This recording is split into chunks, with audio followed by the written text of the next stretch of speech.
Green flag pit stops are taking place, and our early leader in this one, Andrew Ranger, is actually on pit road right now, so he has relinquished the lead. Cole Witt on the racetrack was able to stay out front and get the lead.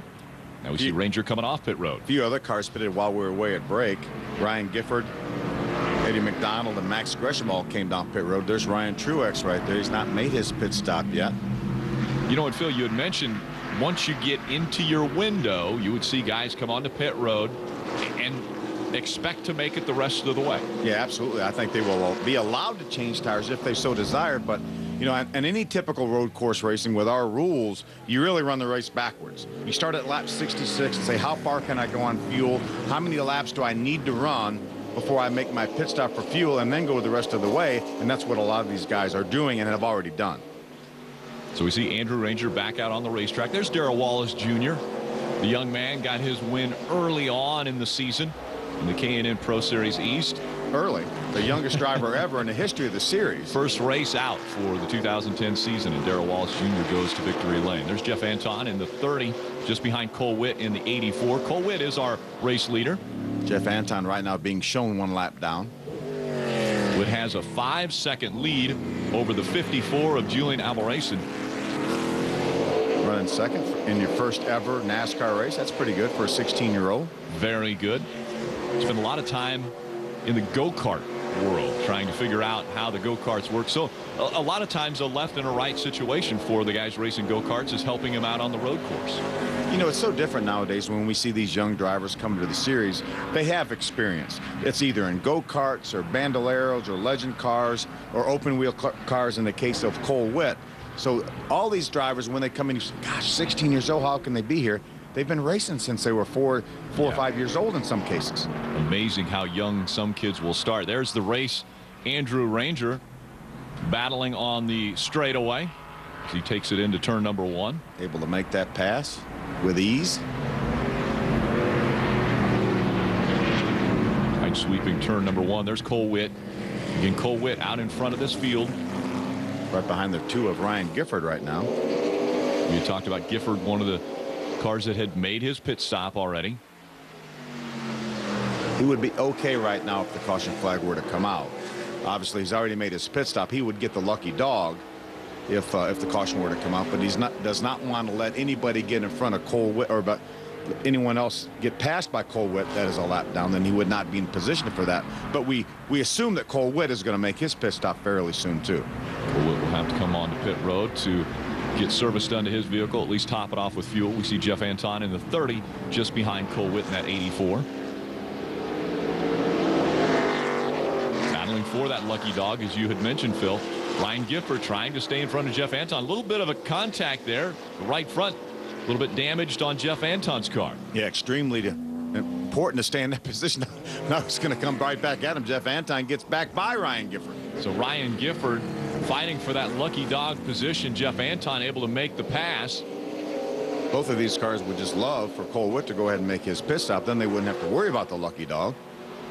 Get back on the lead lap. We'll be back in sync with all the other cars that have pitted already. Jeff Anton, again, a little bit of damage to the right front of that race car as he and Ryan Gifford got into it, battling for the lucky dog position. There you see race leader Cole Witt, the 84, still has not come onto pit road for his fueling. You know, Jeff Anton finished 3rd here a few years ago, back in '07, so he knows his way around this racetrack. We see the damage to the left rear of that race car. That happened on lap number 1. He was battling with Andrew Ranger for the lead as they went into turn number 1. He slid out into the dirt and off the racetrack and lost quite a few positions. Phil, maybe it's frustration why he's not coming down pit road yet, because this doesn't seem like a proper strategy if he wants to win this race if he stays on the racetrack. Yeah, well, and he may be thinking, right now we have clean racetracks, so I'm able to run as fast as I want to, or as fast as I can, because I don't have any traffic. They may feel as though if they come to pit road, then that will clump them in with all the other cars that he was racing with, and that would slow them down typically. So that may be the strategy. Well, as a matter of fact, why don't we just go ahead and come in pit road now? And on to pit road he comes. We were wondering when Cole Witt would relinquish the lead. Let's see how he does on pit road and where he will cycle back out. So our race leader now on pit road. That puts Julian Albarracin up in front of this field. Pretty good start for his first ever NASCAR race. We were talking a few moments ago about him running second in his first race. Now he's leading the thing.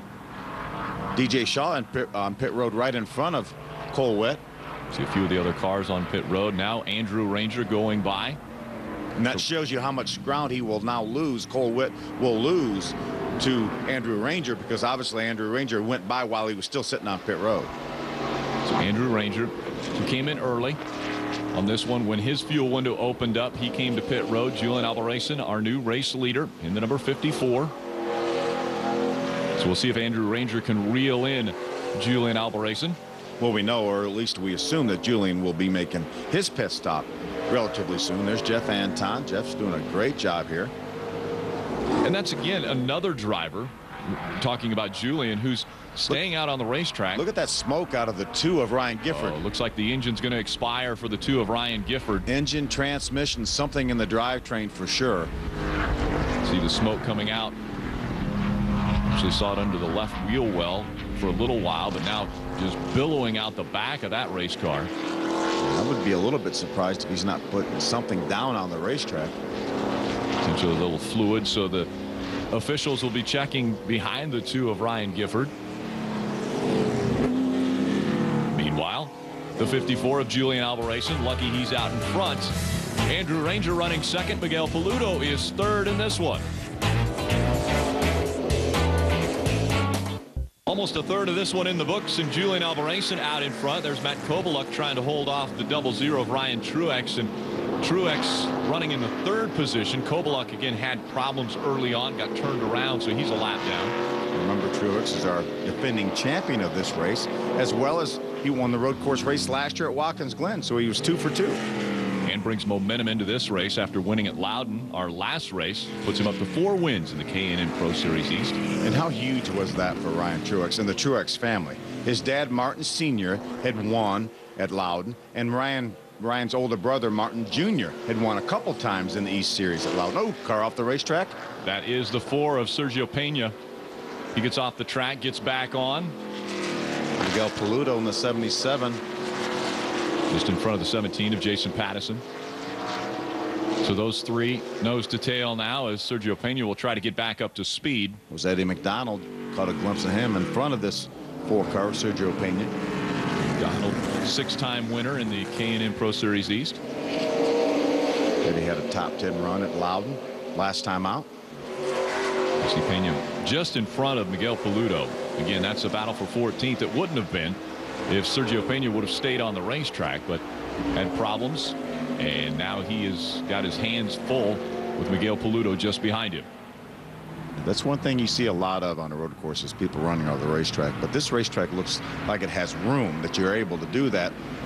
Ooh, Paludo looked to the inside, tried to get there before Sergio did. There almost wasn't room there for Miguel Paludo. Sergio Pena holding on to that position. We'll see if he gets back into his rhythm.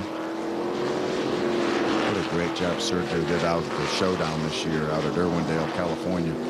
Gave Joey Logano everything he could have ever wanted for a battle in that race, and now he's trying to stay in front of Miguel Paludo here at Lime Rock Park.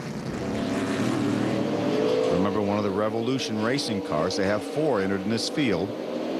Darrell Wallace Jr., one of those cars, Ryan Gifford, as well as McKenna Bell. McKenna Bell struggling today. Already out of the race. Only completed 2 laps. Julian Albarracin in the 54 continues to stay in front of this field, but we would expect that 54 has to come to pit road soon. Well, this is his first race ever, and maybe nobody told him he had to pit. They might not have told. He may have not have been listening earlier on when we said the strategy was you have to come in as soon as your pit window allows you to, which is early on. As you mentioned earlier, the strategy of a road course race, you go backwards. So figure out as far as you can go, and as soon as you can get into that window, you come onto pit road. And actually, we've seen a few guys bucking that system. The early leaders in this race tried to stay out a little bit longer, and that's exactly what Julian Albarracin has been doing. And now we see Andrew Ranger closing in on the back of that 54. Yeah, and we assume that Andrew has made his only pit stop of the race. So obviously, when Julian makes the trip to pit road, he's going to lose the lead, certainly to Andrew Ranger, as well as probably a lot of other positions, but he's really doing a nice job. He stayed ahead of Andrew Ranger for quite a while here. one of the things we can see is the gap between the 35 of Andrew Ranger and his closest competitor. It is huge. So Andrew Ranger has really got this car working today at Lime Rock Park. We talk about momentum, and he certainly has it after winning that race at Infineon just a few weeks ago. Julian Alvarezson trying to stay in front of the 35 of Andrew Ranger, and they pass pit road, and as they pass pit road, we see Matt Kobaluk's on pit road. Derek, what are they doing down there? Well, Matt Kobaluk's tough season continues. At the beginning of the race, he ran over the rumble strips and he bent the sway bar link. The last time around, the car got a left front flat. That bottomed out the front end and bent that sway bar link even farther. Crew Chief Perry Waite is underneath the car right now trying to hammer out that sway bar link and the end of the spindle. It's a real tough break for Matt Kobaluk. He's going many, many laps down. Unfortunate for that team. The bad luck continues this season. Yeah, they've had a couple top 5 finishes this year, but other than that, not a whole lot of luck. With the gap being closed now, Andrew Ranger is going to try to take that spot away from Julian Alvarezson. We're going to have a battle for the lead here momentarily. Now, Phil, once Andrew goes by Julian, it would be foolish to stay on the racetrack, wouldn't it? I mean, you've got to come onto pit road at some point in time now. Yeah, and I don't think it matters whether he's in front of Andrew Ranger or behind Andrew Ranger, other than the fact that, I mean, at 16 years old, I would have liked him to let a race too. Yeah, but yeah, I think it obviously has to come in at some point. And again, you're going to make one pit stop, hopefully do it under green, and then if the caution were to come out, then you would be able to close up. Just the opposite of what we would normally see in oval track racing. You want to come onto pit road during green flag racing. The gap has been eliminated. Andrew Ranger all over the back bumper. Julian Alvarezson makes a bobble. Andrew Ranger goes by for the lead. You know, Andrew, he made it a lot easier for Andrew Ranger. Andrew was sitting there. He was, you know, obviously had caught him, so it was just a matter of time before he was able to make the pass. Let's take a look back at that pass. Julian just got a little bit of a bobble here. Watch this now. See, he gets a little bit sideways, and then that puts him out of kilter for the next little kink.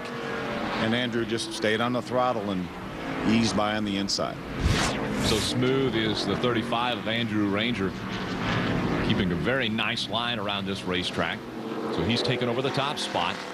Julian Alvarezson back to second. There's third place Ryan Truex, and he's closed the gap on these two. He really has. Ryan's running really, really well right now, and we know how good Andrew Ranger has been since the drop of the green flag. And Ryan started back, I believe, in the 5th position, and he's maintained touch with him. Should be able to take over the second spot when Julian goes to pit road for his service. Again through the S's. Ryan Truex very good through there. That was where the pass was made for the lead.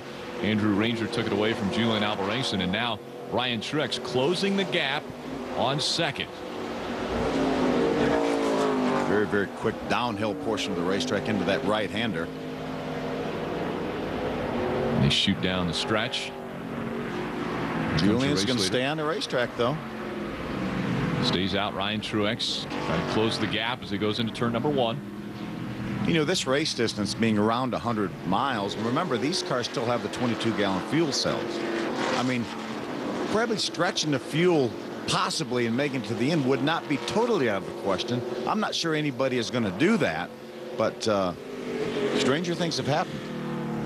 You would probably need a few caution laps, would you feel, to be able to make I would think so. I would think so. 99 miles. Yeah, because you don't get very good fuel mileage on a road course, for one thing. And remember, these cars with these spec engines are over carbureted. They have a 830 CFM carburetor. Oh, and here's our first caution.